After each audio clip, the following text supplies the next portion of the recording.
Um, we're going to look in the book of Philippians this morning. Paul was a prisoner in Rome, probably under house arrest. Come on, I've got Philippians here somewhere. There it is. Paul was under house arrest in Rome with a single guard chained to his wrist. He was not free to come and go, but he could have people visit him. He was dependent on others to pay the rent and to provide food, and sometimes what he had was just barely enough. He says in Philippians chapter 4, beginning with verse 11, "I have learned how to be content with whatever I have. I know how to live on almost nothing or with everything. I have learned the secret of living in every situation, whether it is with a full stomach or empty, with plenty or little. For I can do everything through Christ who gives me strength." Well, during those months, or maybe even a couple of years that Paul was there in a Roman prison situation, he had several different people visit him. And through the guard, could you imagine being a guard chained to the Apostle Paul? And I'm sure that there were many different guards rotating on shifts.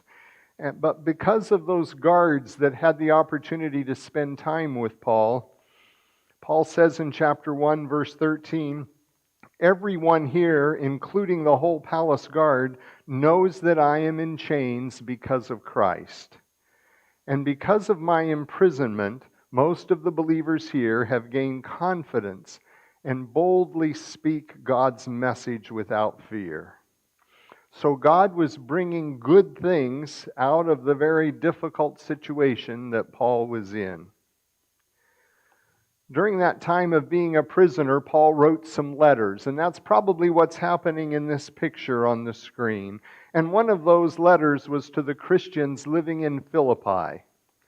We've been looking for the last several weeks at some of the things that Paul said in that letter. And the theme of the section for today in Philippians chapter 2 is faithful service. The dictionary, I looked it up and wanted to know what faithful service was. And it says, consistently reliable. I did a Google search for faithful church service, and this came up. Faithful service lawn care. Need mulching, fertilizing, brush removal, gutter cleaning, tree limb cutting, or other services? Well, our customers love us. Lawn care you can trust. Serving the Charlottesville, Virginia area for 20 years. If you want faithful service for your yard, go to Charlottesville, Virginia, and it's there. This morning I was thinking, I wonder if those people at what was it called? Faithful Service Lawn Care have any idea that they're being talked about in Phoenix, Arizona. Well, the Apostle Paul is telling the Christians at Philippi that our faithful service is actually an offering to God. We all can offer faithful service to God through what we're involved in and the people that we come in contact with regularly. So on that subject of faithful service, Paul starts off this way in chapter 2, verse 12. "Dear friends, you always followed my instructions when I was with you, and now that I am away, it's even more important. Work hard to show the results of your salvation, obeying God with deep reverence and fear. For God is working in you, giving you the desire and the power to do what pleases Him." Well, if this scripture was a landscape painted by an artist, picture this. Have you ever watched an artist paint a landscape? The first thing they do is they put in the broad brush strokes of the background. If this section was the broad brush strokes of the background, the basic blue of the sky, the center section there, probably the mountains, and then the basic brown or green of the foreground. So that's what these verses 12 and 13 are about. So let's look at these broad brushstrokes of the background concerning faithful service. In verse 12, Paul first says, "Work hard to show the results of your salvation." Please know this does not say to work hard to achieve your salvation. Paul's made it clear over and over that salvation, forgiveness of sins, and unbroken relationship with God has been made possible by Jesus' death on the cross and His resurrection from the dead. This statement says that based on the fact that we are saved, our sins are forgiven, we have an unbroken relationship with God, there will be results in our everyday lives. We Westerners are so individualistic that we only apply this to each person individually. But several commentators offer a broader, more community-minded application. Here's what one says. One common way of reading Paul's appeal has been to take it in a completely community sense. The Philippians are to work at the spiritual health and well-being of the community.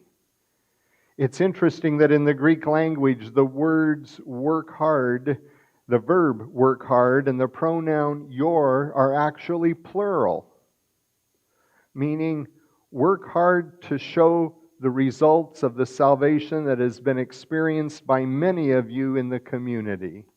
And the thrust of this passage is not on how individuals get saved, it's on how the Philippians' shared gift of salvation is being worked out in the context of the Christian community and the pagan world. Work hard to show the results of your salvation. Also in verse 12, Paul says, obeying God with deep reverence and fear. Deep reverence means highly respected. Deference. Now that's a word we don't use in our culture much. Deference, the condition of submitting to the legitimate influence of one's superior. Reverence for God is necessarily not only because God's with those Philippians, but also because God's going to hold their church accountable for their actions and their relationships with other people. Now remember, this section is the broad brushstrokes of the background. The details will come in the next section. But there are consequences, even for a community of believers who do not obey God with deep reverence and even a healthy fear. We obey God because we acknowledge that He is superior to us. We highly respect who and what He is. And Jesus said in Matthew 10:28, don't be afraid of those who want to kill your body. They can't touch your soul. Fear only God, who can destroy both soul and body in hell. And then verse 13, God is working in you, giving you the desire and the power to do what pleases Him. This is not a way of justifying doing whatever you want. James warns us in James chapter 4, what is causing the quarrels and fights among you? Don't they come from the evil desires at work within you? You want what you don't have, so you scheme and kill to get it. You're jealous of what others have, but you can't get it, so you fight and wage war and take it away from them. Yet you don't get what you want because you don't ask God for it, and even when you ask, you don't get it because your motives are all wrong. You only want what will give you pleasure. On the flip side, God does give us the desire and the power to do what pleases Him. There are times when what we really want to do is from God. God will enable us to accomplish it. The big question is this desire from God or from my own selfish motives? That's a tough one to answer. It often requires a whole lot of heart searching and prayer and even fasting in order to determine what God has put in our hearts to do. Those were the broad brush strokes of the background. Working hard within the community of believers for the spiritual health and well-being of the community, obeying God with deep reverence and fear, and recognizing which of our desires are from God who is working in us and giving us the power to accomplish what's pleasing to Him. Then Paul adds the specifics. If this was a landscape painting, the next section would be the details of the painting. The old red barn with the weather vane with a rooster on top pointing to the north. The cows in the pasture behind the barn. The dirt road sweeping up to the barn and the old red pickup truck. The dog captured in mid-bark. All of the details of the painting. Remember now, this is a description of faithful service. If you want to be involved in faithful service to God, then here are some of the things that Paul tells us to consider. Philippians 2, beginning with verse 14. Do everything without complaining or arguing, so that no one can criticize you.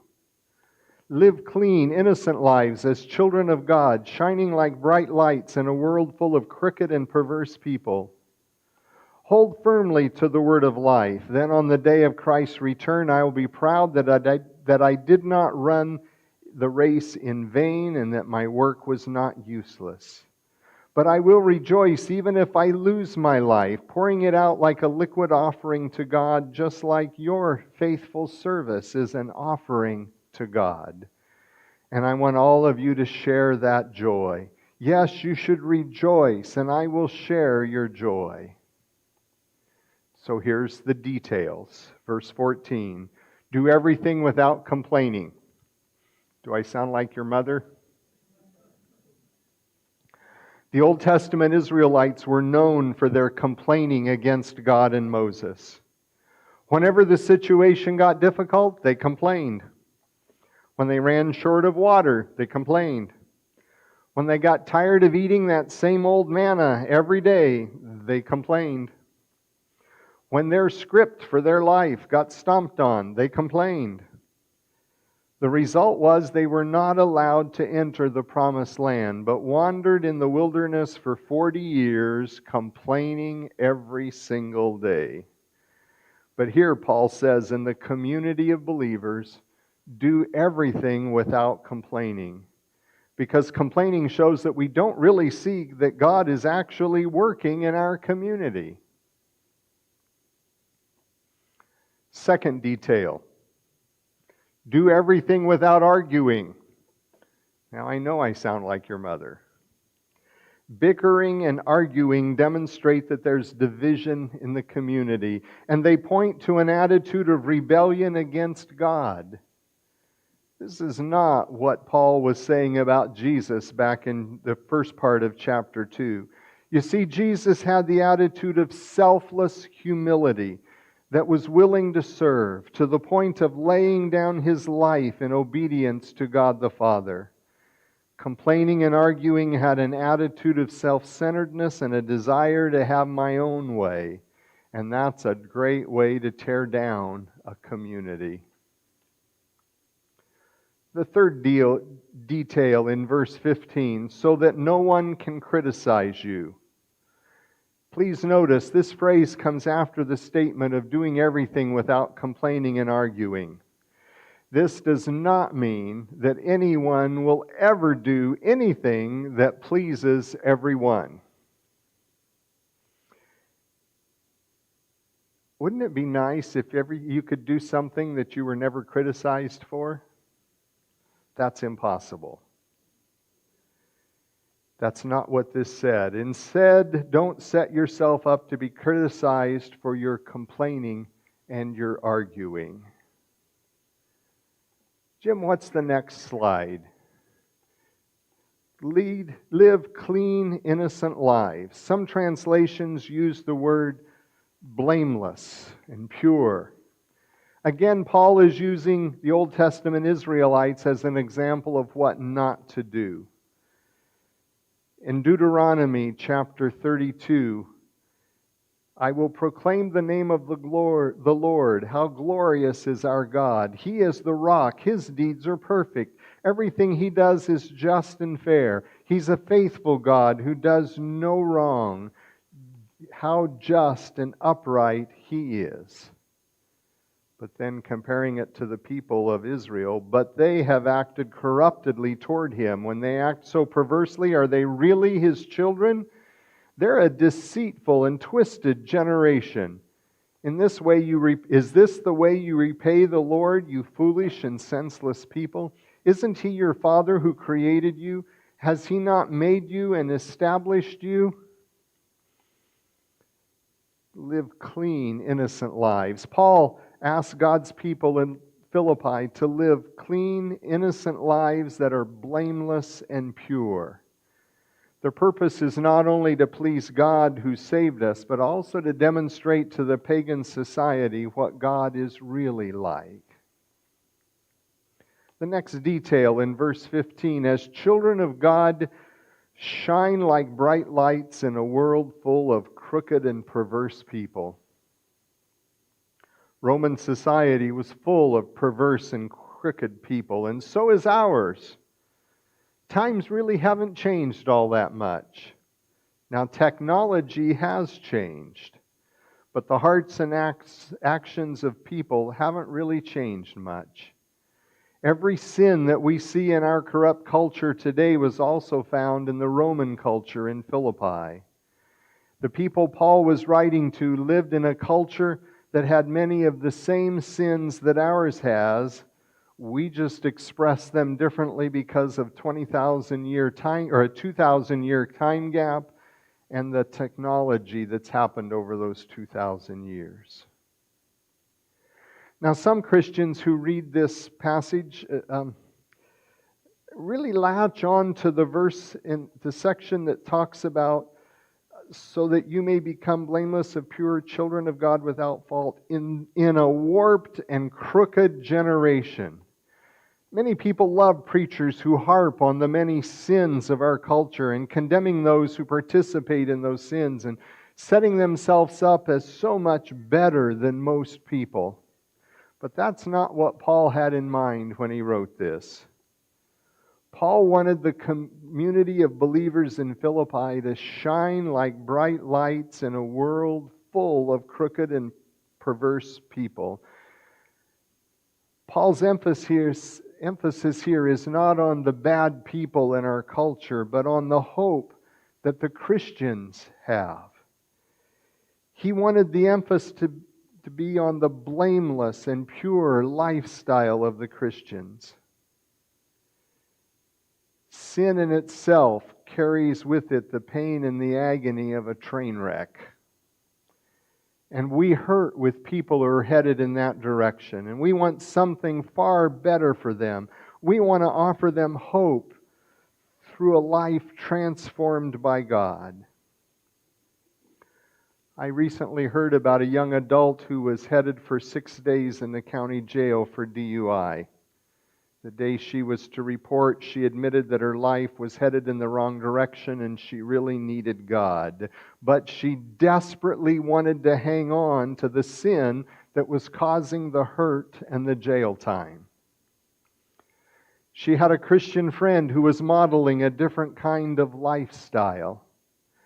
This Christian friend was shining like bright lights of hope in a world full of crooked and perverse people. You know, those same words really apply to us today. So in this culture of crooked and perverse people, how can we continue to serve faithfully? Verse 16 says, hold firmly to the word of life.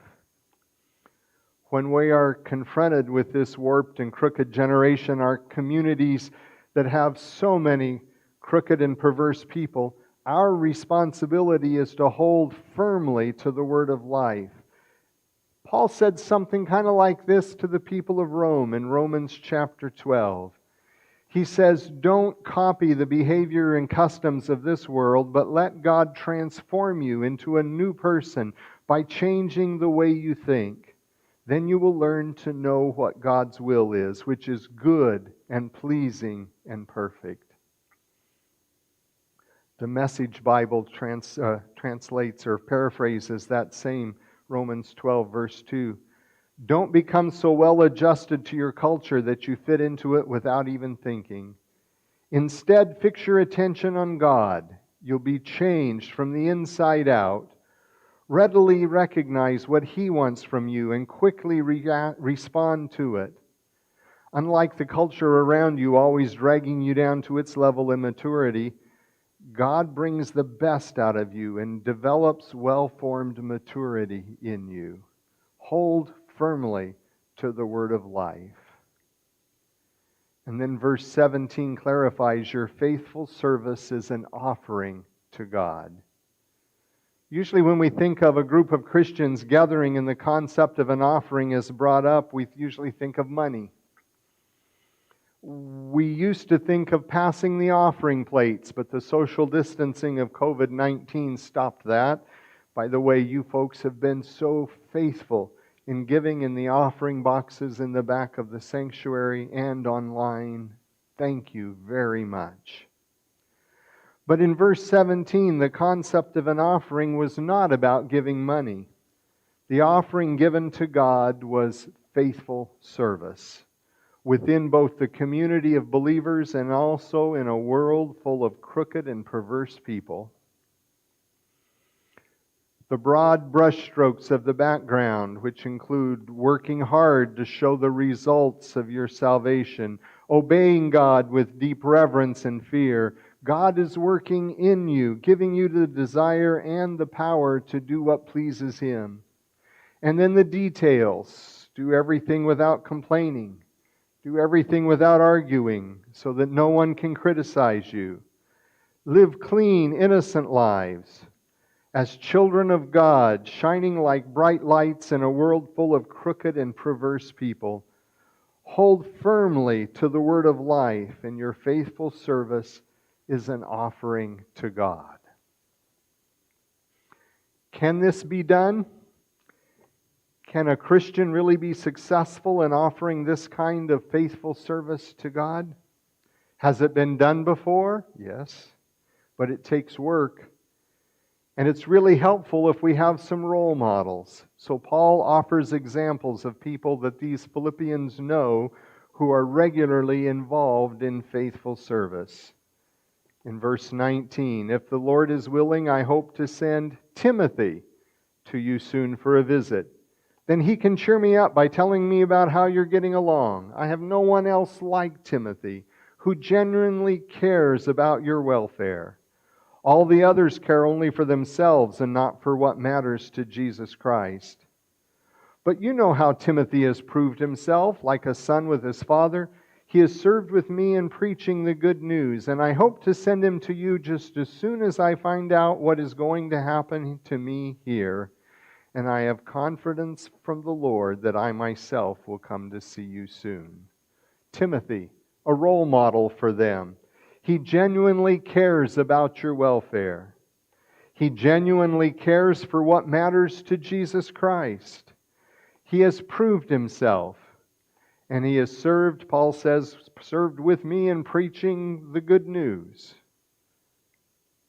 Another role model in verse 25.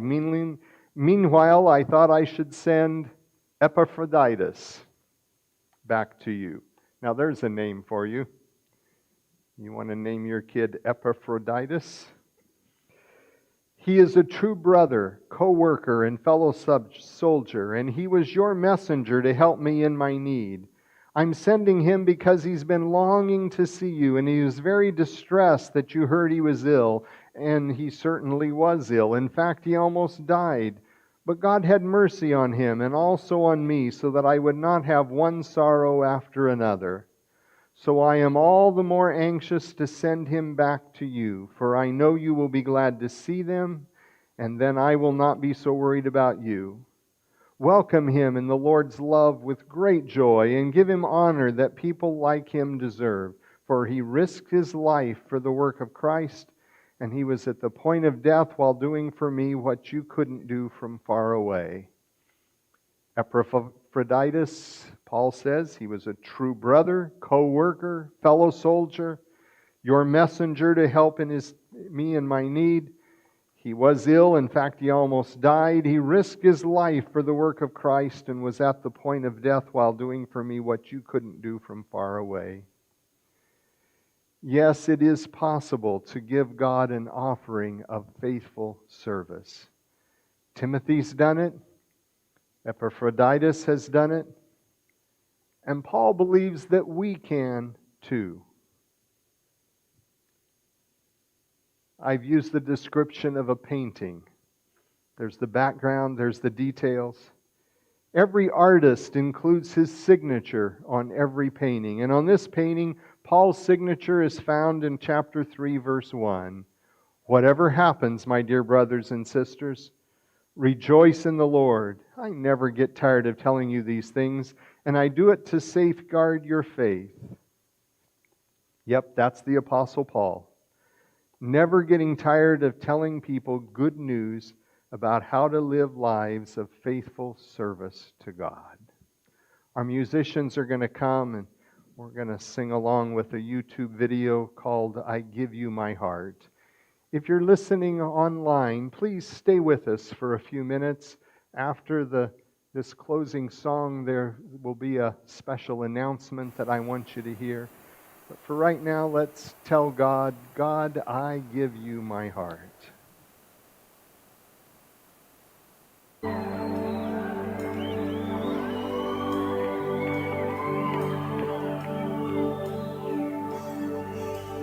This is my desire to honor you, Lord, with all my heart. I worship you.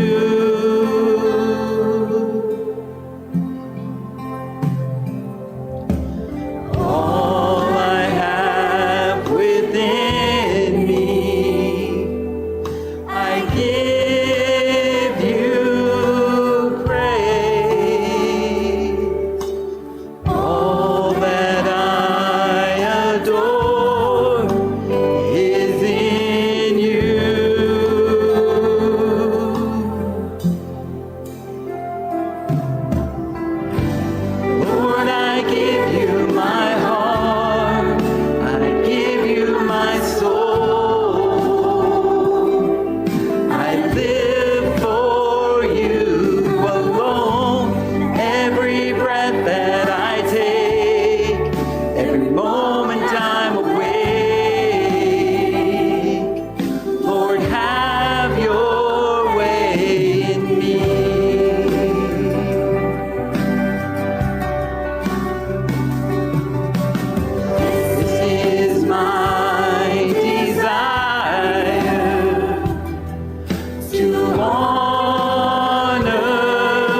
very important announcement from Pastor Bob, it says. Well, after much prayer and fasting, Carla and I believe that it's time for us to enter the first stage of retirement.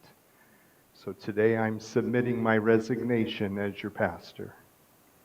August 14th, which is 4 weeks from now, will be my last Sunday with you as your pastor. And I encourage you to pray and fast and seek God's direction as this local church selects a new leader. Our plans are to move closer to Carla's mom, who's in her 80s and needs some attention. Plus, we would love to be closer to our daughter and our grandkids. We plan to visit Washington State in just a couple of weeks and set up a place for us to land in late August. The district superintendent, Reverend Doug Pierce, will be meeting with our church board soon in order to begin the process of making plans for the future. Also, as soon as the service is over in just 10 minutes or so, there's going to be a State of the Church video posted on YouTube that'll give some more details about the process that will be involved over the next few weeks and months. So now, may the Lord bless you and keep you. The Lord make his face to shine upon you and be gracious to you.